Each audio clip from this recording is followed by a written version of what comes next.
vocês se entendem por gente, vocês ouvem falar de que todo o universo ele pode ser encontrado de 3 formas diferentes: o estado sólido, o líquido e o gasoso. Essas 3 formas diferentes que você pode encontrar as coisas são o que nós chamamos de estados físicos da matéria. E recentemente, que eu digo, é de uns 50 anos para trás mesmo, para cá. Os cientistas perceberam que esses 3 estados físicos, o sólido, o líquido e o gasoso, não são os únicos estados da matéria. Na prática, há outros 3. O primeiro deles, que é o plasma, que é um gás com altíssimo grau de ionização, ou seja, um gás com muita carga elétrica.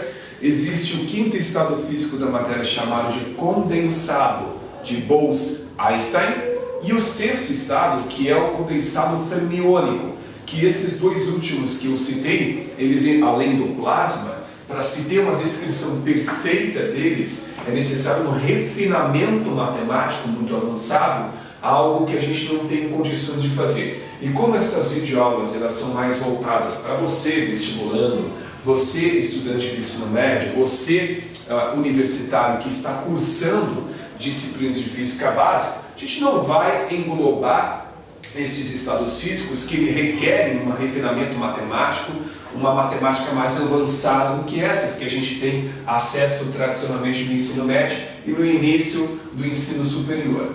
De tal maneira que esse discurso todo foi para dizer que, embora não haja 6 estados físicos da matéria, nós vamos trabalhar com estes 3 realmente. E o nosso primeiro objetivo é nomear as possíveis transições de estado físico, de um estado físico para o outro. Isso é extremamente importante, isso é o básico do básico que você precisa saber.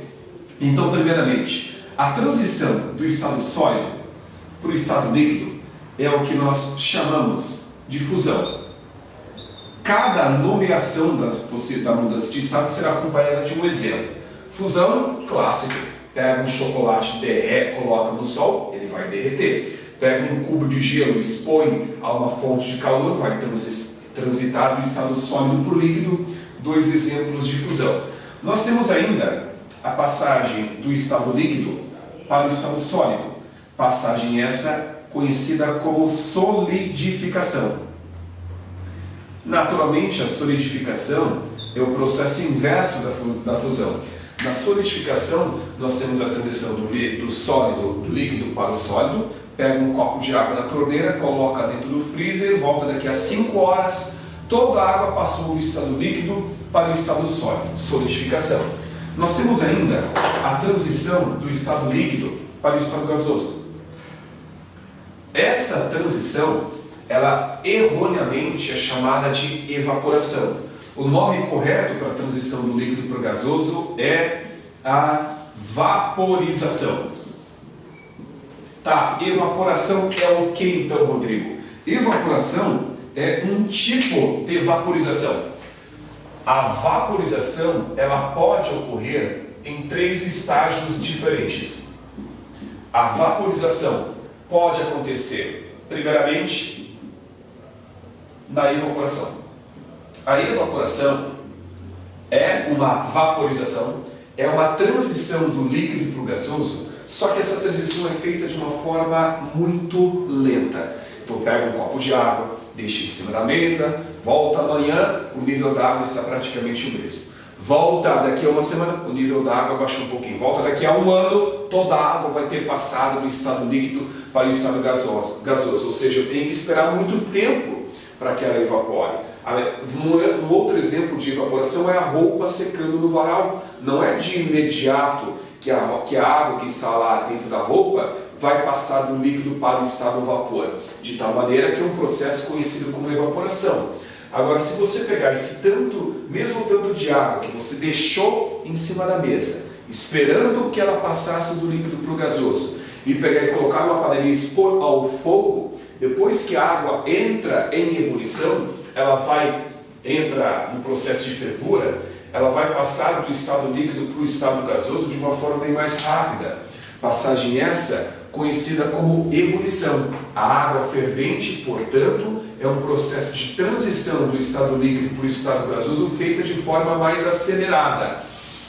E nós temos ainda, além da vaporização, a calefação, que é a passagem quase que instantânea do estado líquido para o estado gasoso.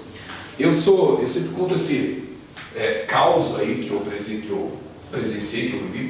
Eu sou natural de Joinville, Santa Catarina, e como Joinville não é uma cidade muito fria assim, o povo não costuma utilizar muito fogão a lenha, como aqui em Chapecó, Santa Catarina, costumamos utilizar. Então, eu só fui conhecer fogão a lenha quando eu fui visitar pela primeira vez a cidade natal do meu pai, a cidade de Rio Negro, no estado do Paraná, que é uma cidade muito, muito fria. E aí, aquilo foi uma novidade para mim, para os meus primos, quando a gente viu aquele baita fogão a lenha na casa do meu avô. E aí eu lembro que, até hoje meu pai não sabe dessa história, eu lembro que os meus primos, a gente esperava os nossos pais irem dormir depois do almoço, a gente se reunia em volta do fogão a lenha para ficar cuspindo assim, em cima do fogão a lenha, só para ver o guspe passar do estado líquido para o estado gasoso de uma forma bem rápida. E depois, finalzinho da tarde, a minha avó daí ela pegava o pinhão, por exemplo, salame, polenta, e fazia sapecado na chapa e ficava com um saborzinho todo especial. Pois bem, então aí, desde cedo eu vivenciei a calefação, embora naturalmente eu não soubesse dar o nome daquilo ali. Se você pega algumas gotas de água e pinga sobre a chapa quente de um ferro de passar, elas mal vão bater na chapa e vão passar para o estado vapor, dando aquele barulhinho característico. Que fique bastante claro, portanto, a vaporização não é a mesma coisa que evaporação. A evaporação é um dos estágios. Nós temos ainda a passagem do estado gasoso para o estado líquido, passagem esta conhecida como ou condensação ou liquefação. São dois nomes diferentes dados para o mesmo processo, a transição do estado gasoso para o estado líquido. São dois nomes mesmo diferentes que valem para a transição do gasoso para o líquido, tá? Um exemplo clássico de condensação é a chuva. A chuva. A mesma coisa acontece quando você está tomando um banho bem quente, o vapor começa a se acumular nas paredes do banheiro e a água começa a escorrer. Aquilo é um exemplo de condensação também. Muito bem, nós podemos ter ainda a passagem direta do estado sólido para o estado gasoso sem passar pelo estado líquido. O nome deste processo é sublimação.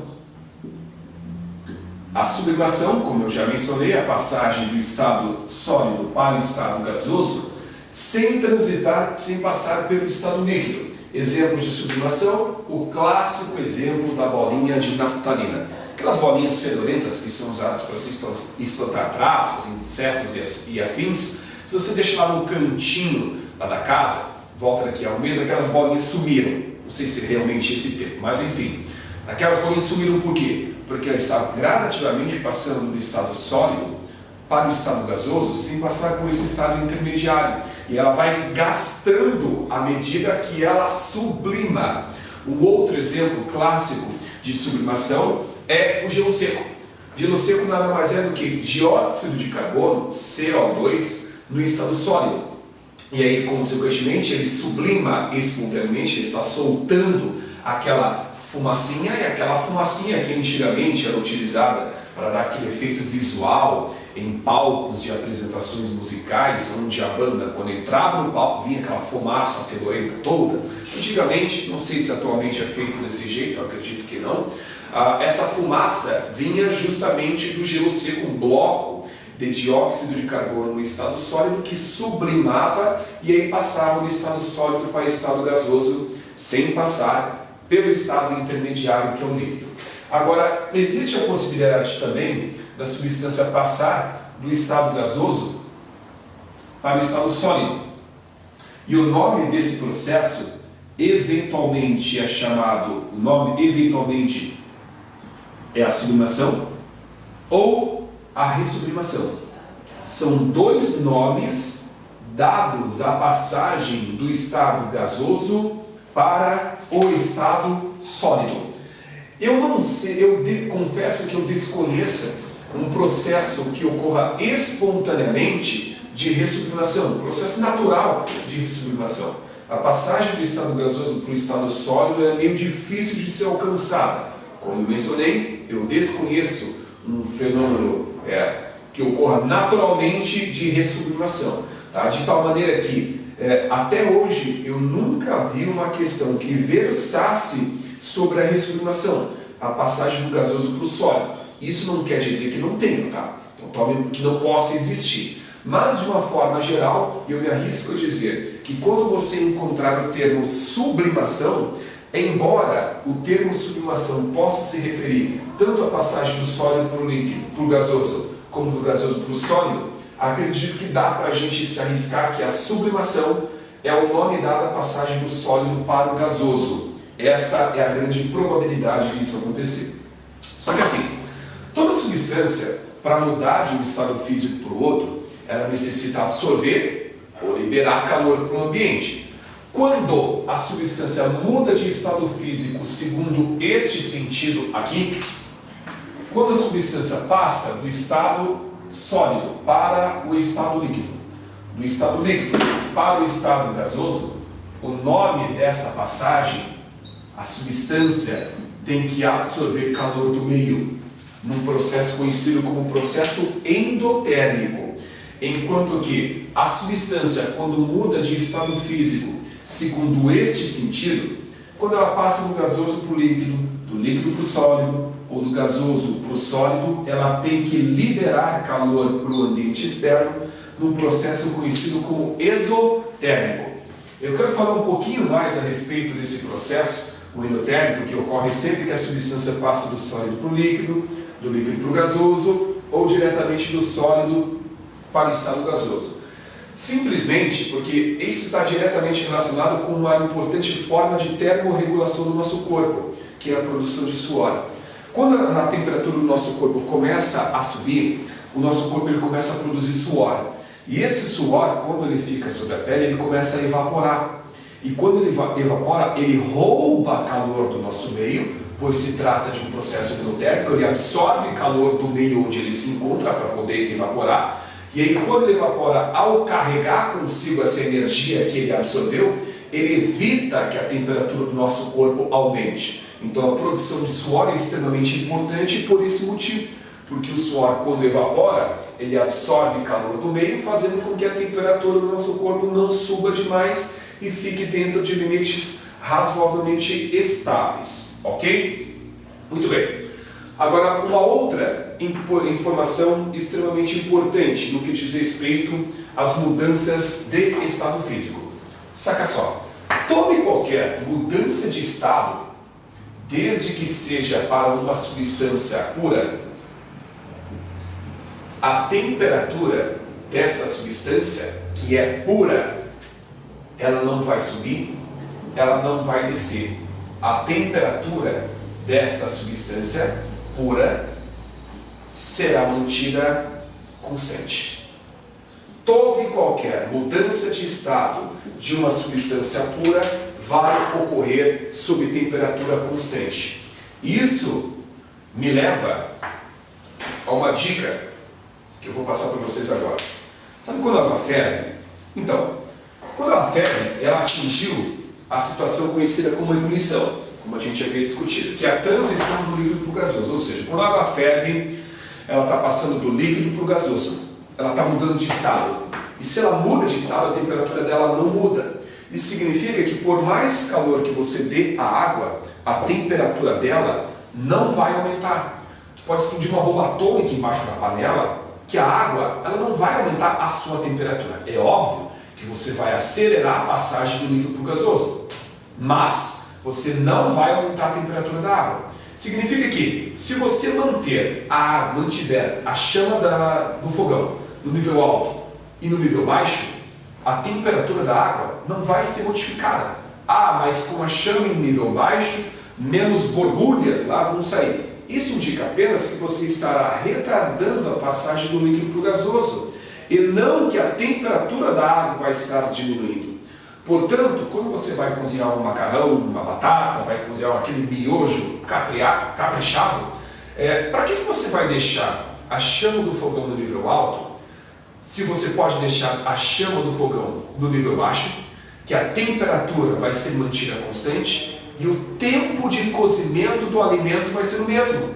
E aí, se você deixa a chama no nível baixo, o tempo de cozimento é o mesmo e ainda você acaba economizando um pouquinho de gás. Então esta é a minha dica. Eu sei que, embora não pareça, mas porque tem menos borbulhas sendo formadas quando a chama está no nível baixo, mas o fato é que a temperatura permanece a mesma. E o que determina o tempo de cozimento de um alimento não é o tempo que a água leva para ferver, também um pouquinho, mas basicamente a temperatura que a água ferve. Chama no nível alto, mesma temperatura que a chama no nível baixo, tempo de cozimento é o mesmo, com a chama no nível baixo você acaba economizando um pouquinho de gás.